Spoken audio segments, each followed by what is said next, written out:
यह फिल्म सच्चे जीवन संघर्ष की कहानी पर आधारित है।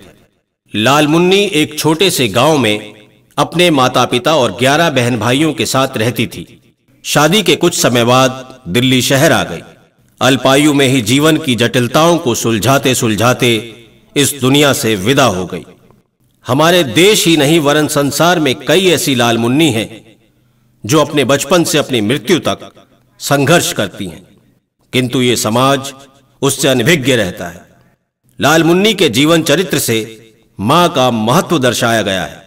मां जीवन में अनमोल होती है। मां का ना कोई धर्म होता है ना कोई जात। यही फिल्म का मकसद है। इस फिल्म की कहानी को एकल अभिनेता द्वारा दर्शाया गया है। कहानी का उद्देश्य किसी भी व्यक्ति के मान सम्मान को ठेस पहुंचाना नहीं है, ना ही उसकी भावनाओं को।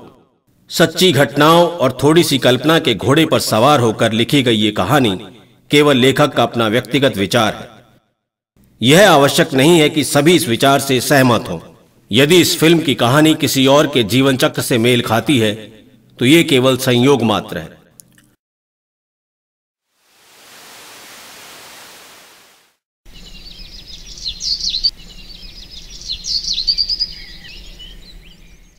लाल मुन्नी का जन्म छोटे से गांव सबुआ में हुआ। सबुआ नंदगंज के पास है। नंदगंज वाराणसी, जिसे हम बनारस कहते हैं। लाल मुन्नी के पिताजी के पास एक घोड़ा था। पूरे सबुआ गांव में सिर्फ विक्रम लाल के पास ही घोड़ा था। विक्रम लाल उस घोड़े पर बैठकर पूरे गांव में चक्कर लगाते।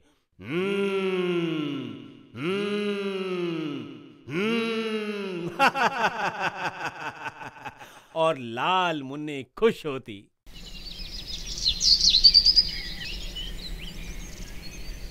लाल मुन्नी का गांव कुछ ऐसा ही था। चारों ओर पेड़, हरे भरे खेत, नदी और एक तालाब।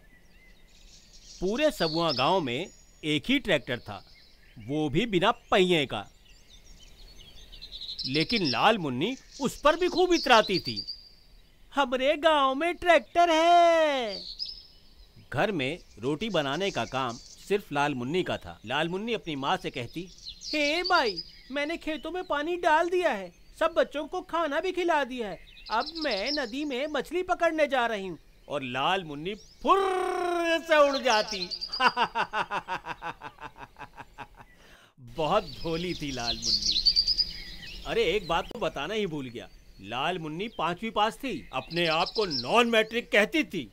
पेड़ के नीचे वाले स्कूल में पढ़ती थी लाल मुन्नी।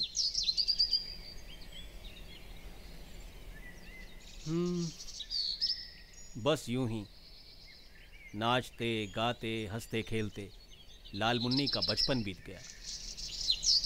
कब बड़ी हो गई पता ही नहीं चला।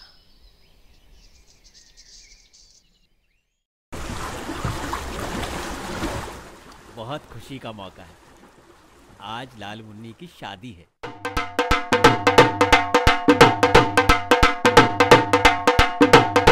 घर में नगीना, मोहनी, सभी छोटी बहनें बहुत खुश हैं। सबुआ गांव में ऐसा उत्साह पहले कभी नहीं देखा। लाल मुन्नी शर्माई हुई बैठी थी और लाल मुन्नी रोते हुए बोली, हे भाई, देख कौनो हमें हल्दी नहीं लगा रहा है, हमारी बरतिया आने वाली है, बहुत देर हो गई। बेचारी भोली लाल मुन्नी। लाल साहब उर्फ बालकृष्ण की बारात सबुआ गांव पहुंची। सबुआ गांव पहुंचने के लिए नदी को पार करना पड़ता। जैसे ही दूल्हे साहब नदी के पार गांव में पहुंचे, तुरंत उन्होंने रौब से आवाज लगाई, लाल मुन्नी के घर वालों से कहो, एक कप दूल्हे के लिए चाय लाएं। लाल साहब ने सिगरेट का एक कश लिया।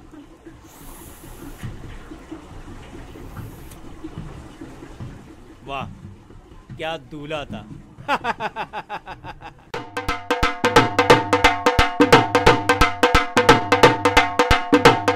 शादी हो गई लाल मुन्नी की। लाल साहब बड़ी धूमधाम के साथ लाल मुन्नी को रायगंज ले आए। लेकिन घर पहुंचते ही पुस्सी बुआ चिल्ला उठी, क्या भैया, ये क्या काली सी दुल्हन उठा लाए हो तुम? लाल मुन्नी का बचपन मुरझाने लगा। घर में घुसते ही इस तरह का संवाद लाल मुन्नी को अपेक्षित नहीं था। फिर पुस्सी बुआ लाल मुन्नी से बोली, लाल मुन्नी, तू तवे की तरह काली है। लाल मुन्नी बोली, लेकिन भाभी, मैं क्रीम लगाकर ठीक हो जाऊंगी। पर मुझे सारे काम आते हैं। कपड़े धो सकती हूँ, बर्तन धो सकती हूँ, खाना बना सकती हूँ, और तो और तालाब से मछली पकड़ सकती हूँ।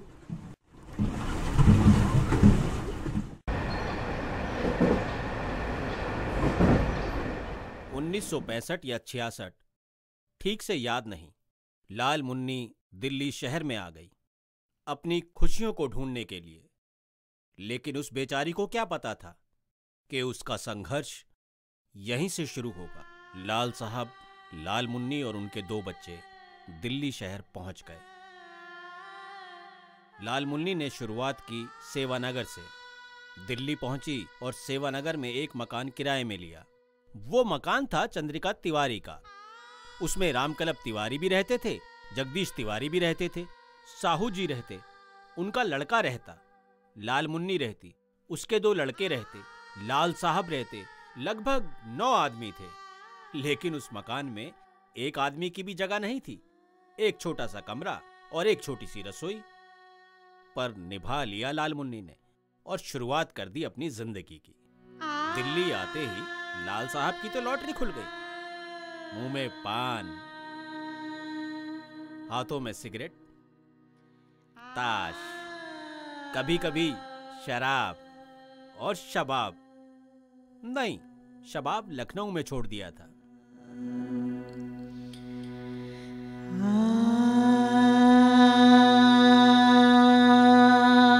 आज लाल मुन्नी का मीट खाने का मन है। उसने लाल साहब से कहा, लाल साहब, मीट बनवा दो ना आज।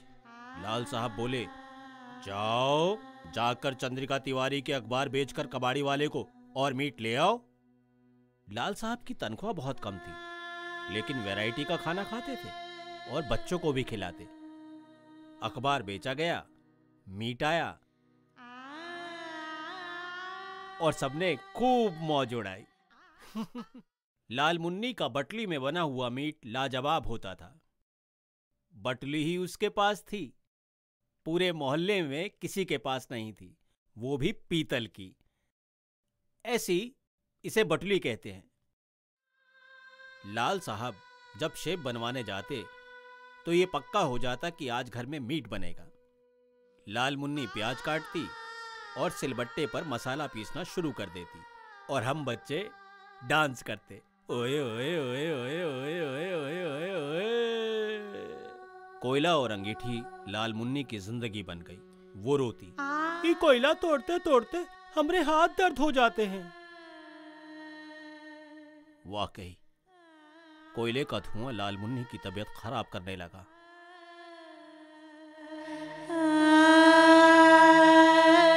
देर रात से जागने और कोयले के धुएं ने लाल मुन्नी को और बीमार कर दिया। इधर लाल साहब ने किसी दोस्त को एक लाला से उधार दिलवा दिया। वो दोस्त उधार लेकर भाग गया। लाला अब तो लाल मुन्नी के पीछे पड़ गया। लाल मुन्नी, पैसे लेने हर महीने आऊंगा किश्तों के। बेचारी लाल मुन्नी कहां से देती पैसे? लाल साहब की इतनी तनख्वाह नहीं थी। पर जैसे तैसे करके लाल मुन्नी उस लाला को हर महीने पैसे देती और शुरू हो गया सिलसिला उसके उधार का। राशन उधार में आने लगा। पर लाल मुन्नी की मर्दानगी इतनी थी कि आस पड़ोस की मदद जरूर करती। एक कटोरी चावल, एक कटोरी आटा, थोड़ी सी दाल किसी ना किसी को जरूर देती। और हाँ, मुझे याद है वो शायद काके की मम्मी थी जिसकी लाल मुन्नी मदद करती। लाल मुन्नी से भी करीब थी वो बेचारी। पर लाल मुन्नी का अब जीवन संकट में हो गया, संकट में हो गया।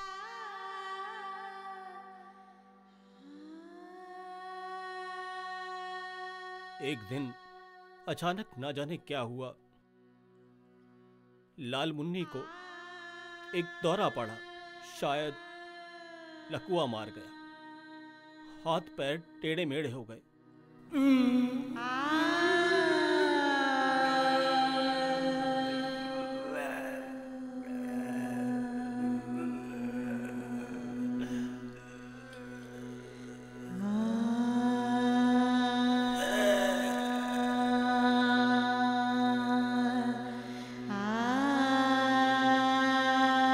कुछ नहीं हुआ, कुछ नहीं हुआ, कोई इलाज नहीं, कोई डॉक्टर नहीं। बस लाल साहब बोले, ठंड लग गई है लाल मुन्नी, इसलिए हाथ पैर टेढ़े हो गए हैं, मालिश करोगी ठीक हो जाएगा सब। पर मदद के लिए पप्पू की अम्मा आई, एक वैद्य जी के पास ले गई। वैद्य जी ने कोई दवाई दी और तेल मालिश के लिए। धीरे धीरे लाल मुन्नी ठीक हो गई, पर आर्थिक स्थिति खराब हो गई, उधार मिलना बंद हो गया। लाला का दबाव बढ़ता जा रहा था।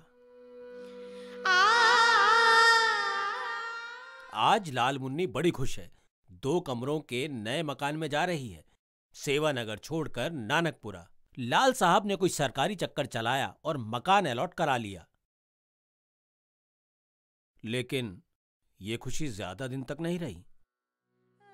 अपने खर्चे के बोझ को बढ़ता हुआ देख लाल साहब ने एक एक करके आदमी रखने शुरू कर दिए। किराए पर किसी से 40 रुपए, किसी से 50 रुपए, खाना भी लाल साहब खिलाते। ऊपर से एक रिश्तेदार का सामान किसी ने बाहर फेंक दिया तो लाल साहब आमलेट के चक्कर में उसे भी घर ले आए। 50 रुपए किराया मिला और 6 फुल आमलेट। बच्चे बड़े खुश थे, लेकिन सोने की जगह ही नहीं थी। लेकिन लाल मुन्नी को क्या था, लाल मुन्नी उसमें भी बड़ी खुश थी और हल्का हल्का गुनगुनाती, कारे कारे बादरा जा रे बादरा, मोरी अटरिया पे शोर मचाए ओ कारे कारे बादरा। भोली लाल मुन्नी। लाल मुन्नी का घर चिड़ियाघर हो गया था। एक पिंजरे में जैसे बहुत से जानवर बंद कर दिए गए हों, एक के ऊपर एक, न सोने की जगह न बैठने की। ऊपर से बच्चों को पढ़ने का टाइम नहीं मिलता और लाल मुन्नी की रसोई रात के 1:30 बजे तक चलती, जैसे एक तरह से हाईवे पर ढाबा। लाल मुन्नी अब शहर वाली हो गई थी। लाल मुन्नी को अपनी ननद की बात याद थी, काली लाल मुन्नी। इसलिए लाल मुन्नी अब अफगान सुनो जरूर लगाती। हर महीने के सामान में अफगान सुनो जरूर लिखा जाता। लाल मुन्नी बिना अफगान सुनो के घर से बाहर नहीं निकलती थी। एक बात और, लाल मुन्नी कभी कभी स्टेडियम पिक्चर हॉल पर लाल साहब के साथ चुपचाप जाती थी सिनेमा देखने। जीवन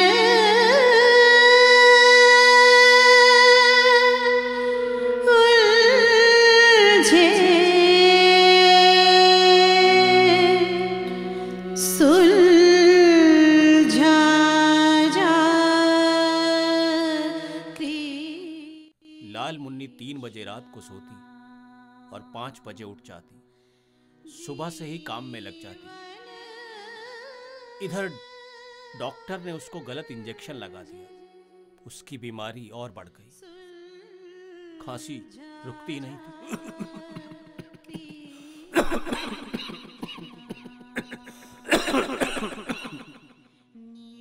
ऊपर से लाल साहब की फरमाइश। ऑफिस की महिलाओं के लिए खाना ले जाना उन्हें बहुत अच्छा लगता, लेकिन लाल मुन्नी वो भी करती और अपने बच्चों को पालने के लिए मेहनत भी करती।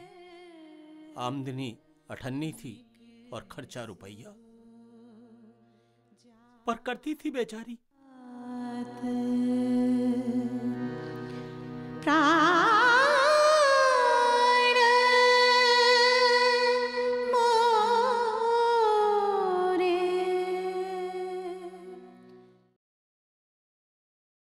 लाल मुन्नी के घर में बक्से का बड़ा महत्व था। महीने के अंत में जब पैसे खत्म हो जाते तो लाल साहब बक्सा जरूर झड़वाते, लेकिन बक्सा खाली का खाली रहता। लाल मुन्नी को अपनी रसोई में स्टील का ड्रम रखने का सपना था। लाल साहब ने सेठवा की दुकान से स्टील का ड्रम किश्तों में दिलवा दिया। ड्रम देखते ही लाल मुन्नी की आंखें खुशी से भर गईं। आज होली है।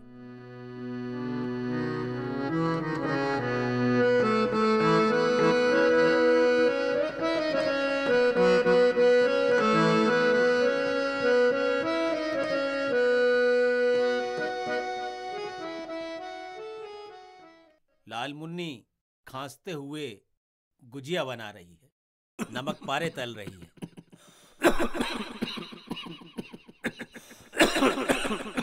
लेकिन उसकी गुजिया में खोया कभी नहीं डला, सूजी डली। एक शीशी में उसने बादाम और किशमिश रखे थे। लाल मुन्नी इन मेवों को बहुत संभाल के रखती थी और किसी एक गुजिया में डालकर लाल साहब को खिलाती।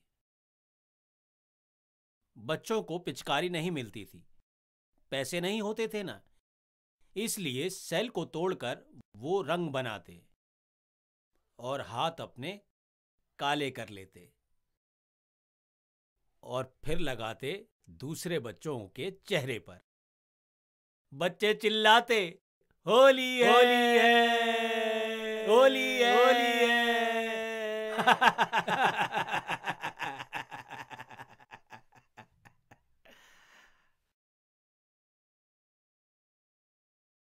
पर करीबी नहीं गई लाल मुन्नी की। होली रे रसिया, होली रे रसिया, होली रे रसिया,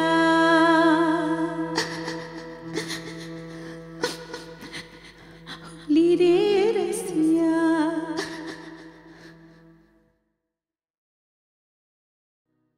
होली बीती तो दिवाली आ। घर में कई सालों से सफेदी नहीं हुई थी। पगली लाल मुन्नी खुद ही सफेदी करने लगी। चूना सारा छाती में जम गया। तबीयत और खराब होने लगी। इस बरस तो लक्ष्मी जरूर आएगी। खील, बताशे और पेठा जरूर आता था। अड़ोस पड़ोस से मिठाई आती तो लाल मुन्नी लाल साहब और अपने बच्चों को देती।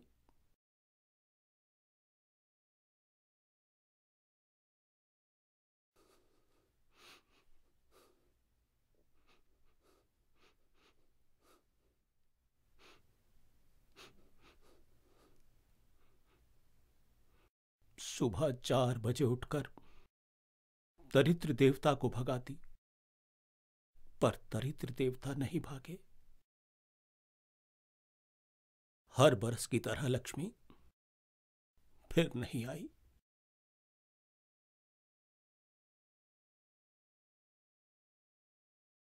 किसने कहा था उसे लक्ष्मी बुलाने के लिए? पगली लाल मुन्नी।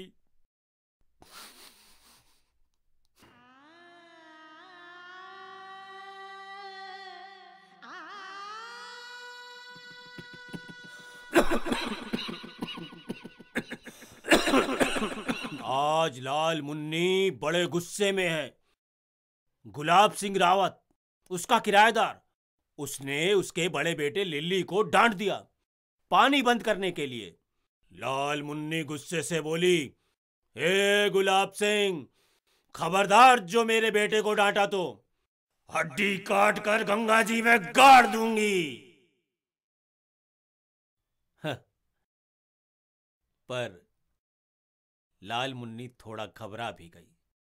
कहीं गुलाब सिंह कमरा खाली करके ना चला जाए। 140 रुपए किराया मिलता था और उसी किराए से लाल मुन्नी वो गली वाली, अरे पंसारी की दुकान जिससे आटा आता था, खांसते हुए जाती और उसका हिसाब करती। पिछला हिसाब चुका देती और अगला सामान उठा लाती। गली वाला बही खाते में एंट्री कर लेता और अगला हिसाब चढ़ा लेता। सालों साल चला ये सिलसिला। घर कैसे चलाया जाए ये वो जानती थी।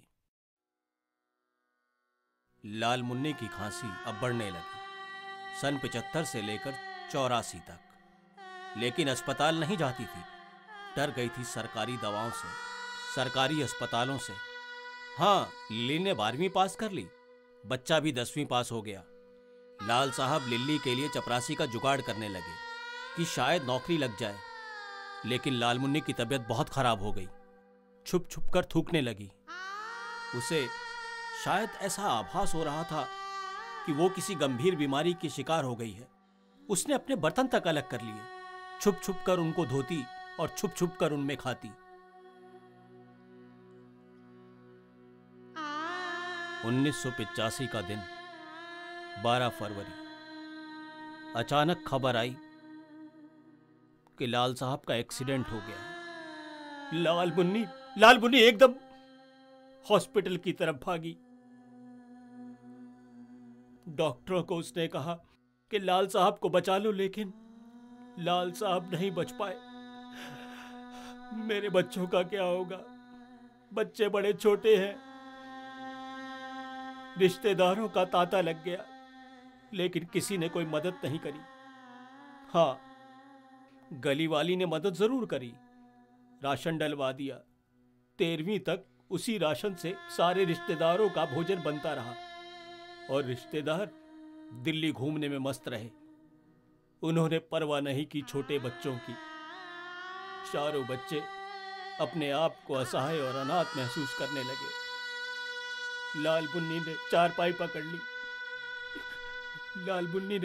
पकड़ ली और सिर्फ रोती रहती।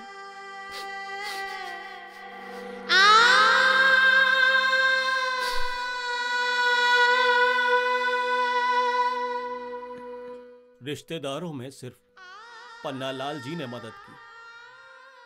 चचेरे भाई थे लाल साहब के, कोल माइंस में काम करते थे, इसलिए थोड़ा बहुत पैसा था उनके पास। ओमी बाबू और उन्होंने डिसाइड किया कि 200 रुपए और 100 रुपए इन बच्चों को हर महीने मनी आर्डर भेजेंगे।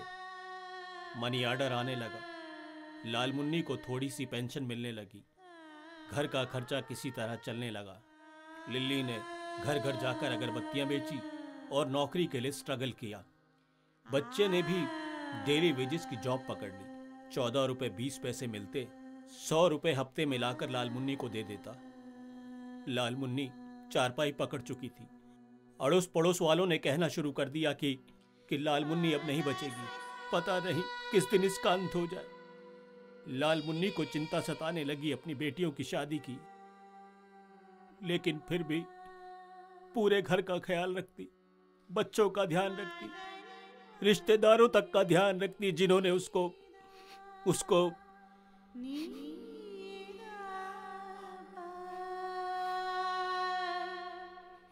बड़ी हिम्मत थी लाल मुन्नी में। लाल मुन्नी को गीता की शादी की चिंता सताने लगी। एक लड़का मिल गया, कलर टीवी की शर्त पर। लाल मुन्नी ने हाँ कर दी। इंतजाम कैसे होगा ये उसे नहीं मालूम था। आज उसकी गोद भराई है, 50 आदमी आने वाले हैं। राजेश बाबू ने 50 आदमियों का इंतजाम कर दिया। लेकिन अरे ये क्या, 70 आदमी पहुंच गए। दोनों भाइयों के तो पसीने छूटने लगे। लोग खाने का मजा लेने लगे और दोनों भाई प्लेटें गिनने लगे। 2, 3, 5,000 रुपए का बजट था, 7,000 रुपए हो गए। खैर, लाल मुन्नी ने किसी तरह उसको निपटवा दिया। गीता की गोद भराई हो गई, शादी हो गई। लेकिन लाल मुन्नी शादी में एक गलती कर बैठी। समधियों से मिलनी नहीं की। समधी नाराज हो गए, मुंह फुला लिया, खाना नहीं खाया। पर लाल मुन्नी ने वो भी संभाल लिया।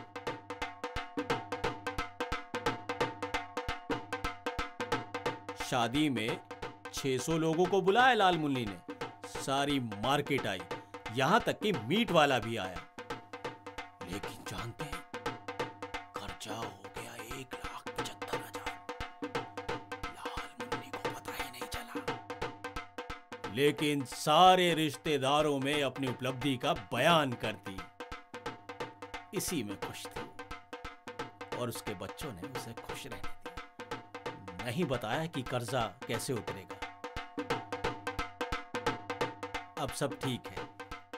लाल मुन्नी के घर में अब एक टेलीविजन था, लेकिन किश्तों पर। एक ट्रांजिस्टर, 2-in-1 और गैस। लाल मुन्नी फूली नहीं समाती। घर में खुशियां वापस लौटने लगीं। 3 बच्चों की शादी हो गई। लाल मुन्नी खुश रहने लगी, अपनी बीमारी भूल गई। हालांकि वो खांसती बहुत ज्यादा थी, पूरी पूरी रात सोती नहीं थी।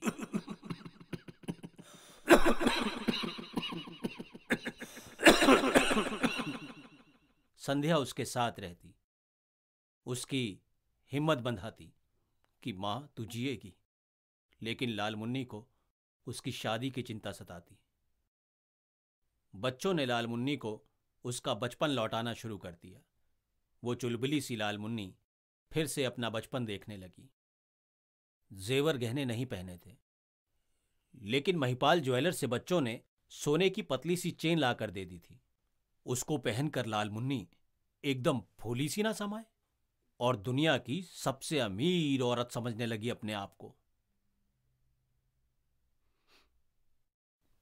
लेकिन एक दिन अचानक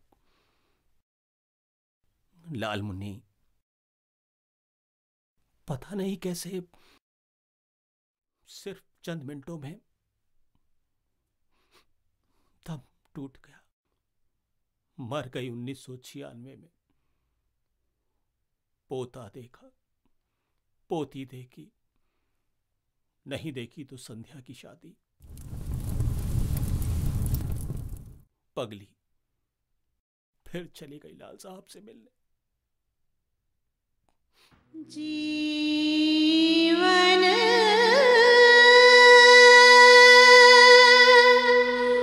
उलझे सुलझा जा कृष्णा। जीवन उलझे सुलझा जा कृष्णा।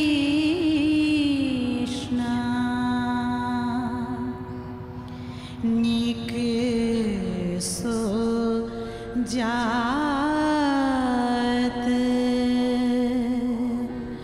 प्राण मोरे। मां, लाल मुन्नी क्यों आई तू इस धरती पर जीने के लिए, जब तू जी ही नहीं सकी। सारी जिंदगी संघर्ष करती रही, कभी अपने बच्चों के लिए, कभी लाल साहब के लिए। अपने बच्चों को उड़ना सिखाया, जैसे चिड़िया अपने बच्चों को पंखों के नीचे रखती है, ठीक वैसे ही रखा तूने। क्या होली, क्या दिवाली, क्या तीज, कुछ नहीं जिया तूने। जीवन में सिर्फ संघर्ष करती रही तू। मां, मां तू मुझे बहुत याद आती है। जिन लोगों के पास मां होती है वो सौभाग्यशाली होते हैं, लेकिन उसकी कीमत नहीं जानते। मैंने हजारों वृद्ध औरतों को वृद्धाश्रमों में रहते देखा है, सड़क पर भीख मांगते देखा है। बच्चे विदेशों में जाकर बस जाते हैं और माँ बाप अकेले यहां पर संघर्ष करते हैं। लाल मुन्नी ने संघर्ष किया, हमें चलना सिखाया। कितने ही संकट आए, लेकिन नदी के प्रवाह की तरह बहती चली गई और अंत में समुद्र में जाकर विलीन हो गई, मगर वापस नहीं आई।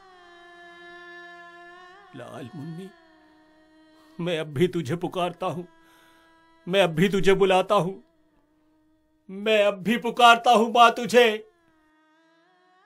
मैं अब भी बुलाता हूं लाल मुन्नी,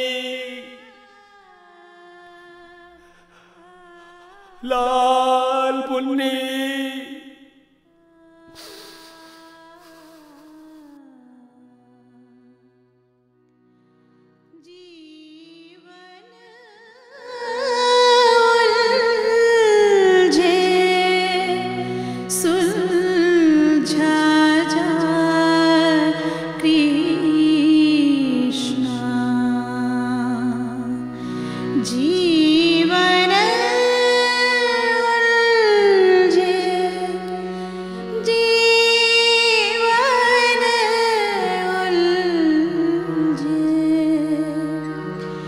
जीवन उलझे